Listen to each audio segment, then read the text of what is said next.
معاف کر دینے کے بعد معاف کر دینے والی باتیں بھول جانا ہی معافی ہے۔ آپ کے دو میٹھے بول کسی کی زندگی بھر کی تھکن کم کر سکتے ہیں۔ مسکرائیے، نفرتوں کے جہاں میں محبتوں کو فروغ دیں۔ دنیا کو تو سبھی بدلنا چاہتے ہیں، اصل چیز تو خود کو بدلنا ہے۔ ہم اپنے بہت سے رشتوں کو بچا سکتے ہیں اگر ہم صرف یہ سمجھ لیں کہ وہ غلط نہیں ہیں، بس ہم سے مختلف ہیں۔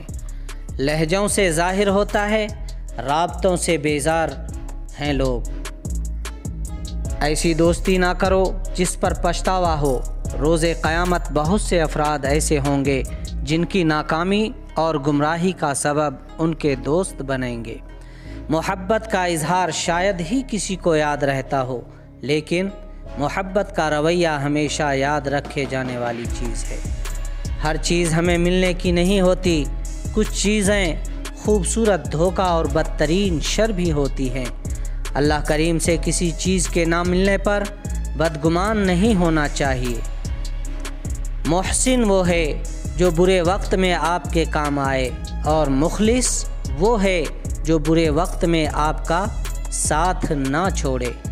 ہر خاموشی انا نہیں ہوتی، کچھ خاموشیاں صبر ہوتی ہیں۔ اگر آپ سنی سنائی پر فوراً یقین کر لیتے ہیں تو آپ اپنے کان اور زبان بند اور آنکھیں اور دماغ کھلے رکھیں۔ وہی لوگ انمول ہیں جو خیر کی خبر دیتے ہیں، پریشانی میں دلاسا اور حوصلہ دیتے ہیں، تنہائی میں اصلاح کرتے ہیں۔